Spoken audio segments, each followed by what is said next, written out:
तो good morning. मैं आज फिर एक वीडियो लेके आया हूँ आपके लिए। आज हम लोग वीडियो में पढ़ेंगे स्लीप गेज और इसमें साइन बार भी है। दोनों टॉपिक एक ही में लेके चल रहा हूँ। ज़्यादा पढ़ने का ज़रूरत नहीं है, बस जितना मैंने लिखा है उतना ही जान जाएंगे तो बहुत अच्छे से एग्ज़ाम पास हो जाएंगे। और कंपटीशन लेवल का भी है इसमें। तो आज हम लोग पढ़ेंगे स्लीप गेज। स्लीप गेज क्या होता है? तो स्लीप गेज जो है, आप लोग अगर अपने बुक में देखेंगे, यहाँ पे तो उतना नहीं जगह था, लेकिन बुक में देखेंगे तो एक छोटा छोटा ये सेट होता है। छोटे छोटे रेक्टेंगुलर आयताकार साइज का ये सेट होता है। जिस तरीक़ा से आप देख सकते हैं रबड़ जो मिटाने वाला होता है, उसी तरीक़ा का छोटा छोटा और उससे थोड़ा बड़ा भी साइज में मिलता है। इसका प्रयोग क्या चीज़ में करते हैं?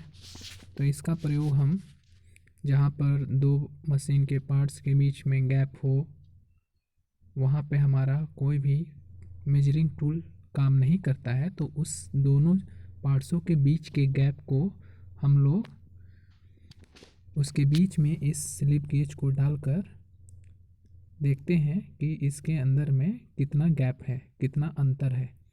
और जब एक या दो स्लिप गेज डालने से इसके अंतर में वो बैठ जाता है, तो उसको फिर निकाल के हम लोग वर्नियर कैलिपर से माप लेते हैं कि कितना उसके बीच में लंबाई या दूरी थी। तो ये है स्लिप गेज का प्रयोग। अभी स्लिप गेज का और क्या क्या नाम होता है? तो जैसा कि आप देख रहे हैं, इसमें लिखा हुआ है जोहान्स गेज ब्लॉक इसे कहते हैं, और इसका एक नाम है वेबर गेज। इसका और एक नाम क्या है? Weber gauge. Weber gauge set भी इसे कहते हैं, और या जोहान्स गेज ब्लॉक भी इसे कहते हैं। यह किस मेटल का बना होता है? तो ये हाई क्वालिटी टूल स्टील का बना होता है। किसका बना होता है? हाई क्वालिटी टूल स्टील का बना होता है। इसे slip gauge, Johannes gauge block भी कहते हैं, और इसका तीसरा नाम वेबर गेज सेट भी कहते हैं। ये हाई क्वालिटी टूल स्टील का बना होता है। ठीक है। इसका प्रयोग 4-5 प्रयोग है इसका। स्लिप गेज का सबसे पहले मैंने बोला था कि दो पार्ट्स के बीच के अंतर को, उसके बीच की दूरी को ज्ञात करने के लिए। इसका और भी प्रयोग है, जैसे कि आप इसके द्वारा इस स्लिप गेज का एक होल्डर मिलता है, उस होल्डर में आप इसे डालकर किसी भी होलो शाफ्ट या किसी भी बाहरी डायमीटर का भी माप इसके द्वारा निकाला जाता है स्लिप गेज होल्डर का प्रयोग करके। ठीक है। इसके द्वारा हम वृत्त भी खींच सकते हैं। इसके द्वारा हम दो होल्स के बीच के गैप को भी माप सकते हैं। इसके द्वारा हम वर्नियर हाइट गेज का भी काम इससे हम ले सकते हैं, स्लिप गेज होल्डर में इसको डालकर। तो ये सारे इसके प्रयोग हैं। अब ये कितने कितने पीस में मिलते हैं ये भी जान लें। तो ब्रिटिश में ये 41 या 81 पीस में मिलते हैं, और मीट्रिक में ये 45 या 111 पीस में मिलते हैं। याद रखिएगा कि मीट्रिक वाले में या तो 45 सेट में आता है या फिर 111 का एक सेट आता है। इन्हें कितने डिग्री टेम्परेचर पर रखना चाहिए? तो इन्हें 20 डिग्री पर रखा जाता है, जिससे इनकी एक्यूरेसी बनी रहती है। ठीक है। अब स्लिप गेज के कितने ग्रेड होते हैं? तो ग्रेड जो होता है आईओएस के अनुसार, ISO इंडियन स्टैंडर्ड ऑर्गेनाइजेशन के अनुसार इसके 4 ग्रेड होते हैं। कितने ग्रेड होते हैं? 4 ग्रेड होते हैं। आप देख सकते हैं 4 ग्रेड कौन कौन से हैं।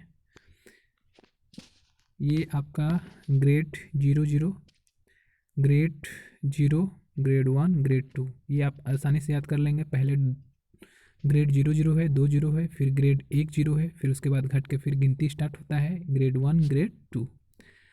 अभी जो आप ग्रेड पढ़ रहे हैं इसमें अलग अलग ग्रेड वालों का अलग अलग जगह में प्रयोग किया जाता है। समझ गए? अलग अलग ग्रेड वालों का अलग अलग जगह में प्रयोग किया जाता है। जैसे ग्रेड 00 का प्रयोग हम लोग स्टैंडर्ड गेज में करते हैं। मतलब कि जितने भी स्लिप गेज जो ऑर्डिनरी बनते हैं, जैसे कि नीचे में दिया है, इंस्पेक्शन वाले में अलग ग्रेड का स्लिप गेज होता है। टूल रूम में जो प्रयोग किया जाता है टूल को बनाने के लिए, उसका अलग ग्रेड वाला स्लिप गेज होता है। तो इन तीनों का जो नीचे दिया हुआ है, इसको मापता है कौन? Standard gauge. स्टैंडर्ड गेज से हम लोग इन तीनों की शुद्धता को मापते हैं, क्योंकि ये अपने आप में स्टैंडर्ड है, तो इसकी गलती नहीं होती है, इसमें एक्यूरेसी इसमें ख़राब नहीं होता है। और बाकी जो नीचे का है ग्रेड 0, ग्रेड 1, ग्रेड 2 वाले स्लिप गेज का, इसका स्टैंडर्ड इसी से पता किया जाता है। तो ये स्टैंडर्ड गेज है। अब बाकी जितने भी स्लिप गेज हैं सबकी जांच यही करता है। ग्रेड 0 जो है ये इंस्पेक्शन विभाग में किया जाता है। मतलब कि जहाँ पे जांच होता है टूल्स की, कि टूल्स जो हम लोग यूज करते हैं उसकी शुद्धता में कहीं खराबी तो नहीं आ गई, कहीं एरर तो नहीं आ गया, वहाँ पे हम ग्रेड 0 वाले स्लिप गेज का प्रयोग करते हैं इंस्पेक्शन विभाग में। ग्रेड 1 का टूल रूम में किया जाता है, जहाँ पे बहुत सारे टूल बनाए जाते हैं। तो ग्रेड 1 का प्रयोग टूल रूम में किया जाता है। सबका जो टॉलरेंस है वो भी दिया हुआ है, कितना टॉलरेंस तक ये एक दूसरे को माप सकते हैं।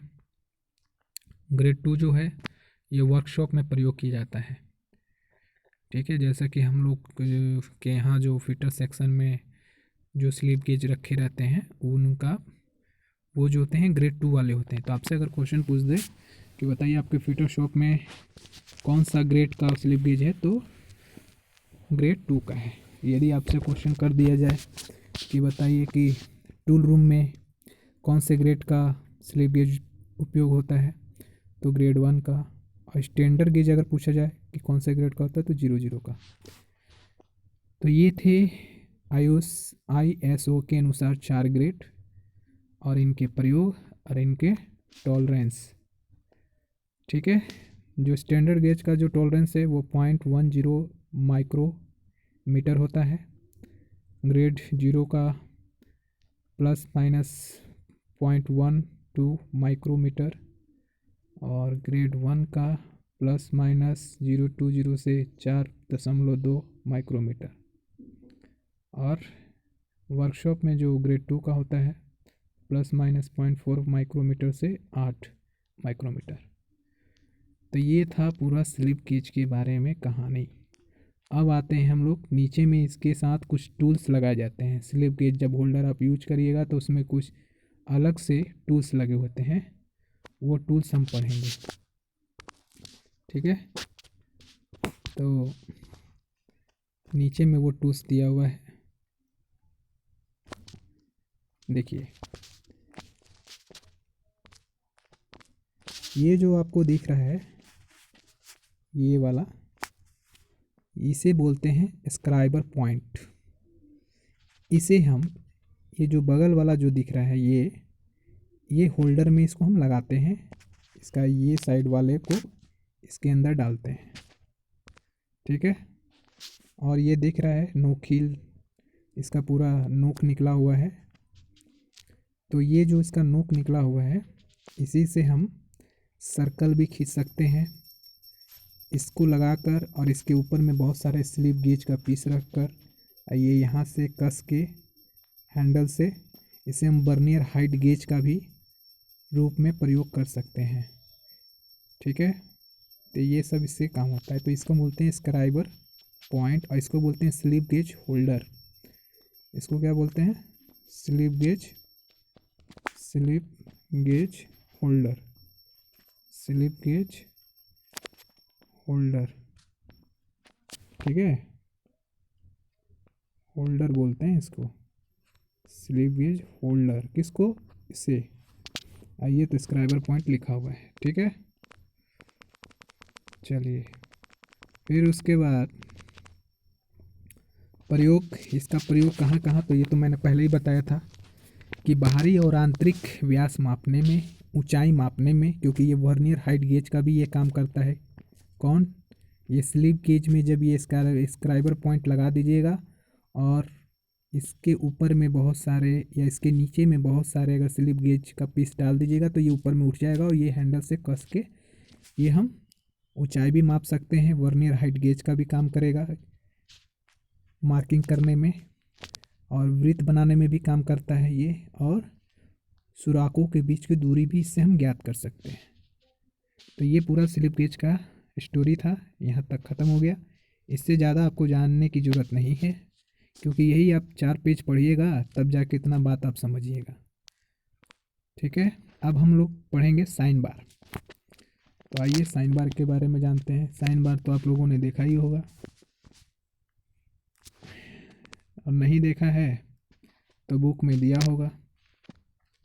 साइन बार आपका देखिएगा वो कैसा रहता है। ठीक है, तो यहाँ पे जो साइन बार होता है इसका प्रयोग हम किसी भी जॉब का कितने डिग्री में वो झुका हुआ है उसका एंगल निकालने में साइन बार का प्रयोग करते हैं, कि कोई भी जॉब कितने एंगल पे वो उठा है या कितने एंगल पे वो नीचे की ओर झुका है।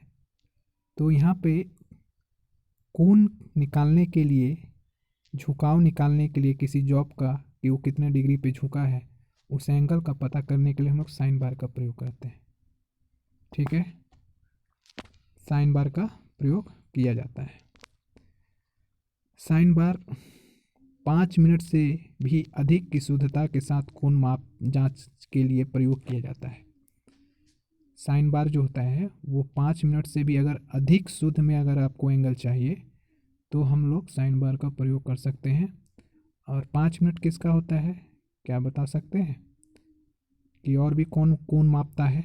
तो याद करिए कि कौन कौन मापता है। Bevel protector, universal bevel protector, जो वर्नियर बेवल प्रोटेक्टर होता है वो भी कोण मापता है, जिसमें डायल लगा रहता है। याद आया?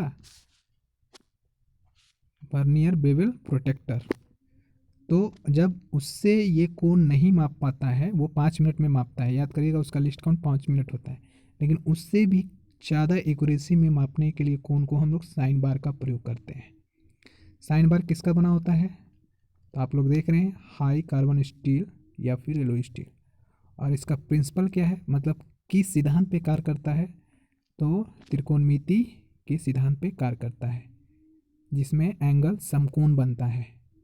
समझ में आ गया आप लोग को?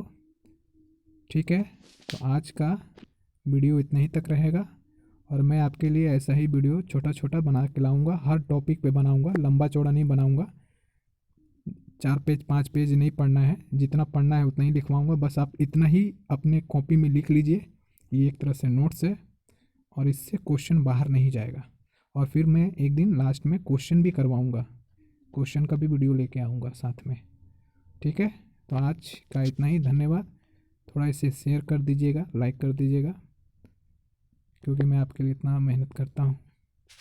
थैंक यू, धन्यवाद।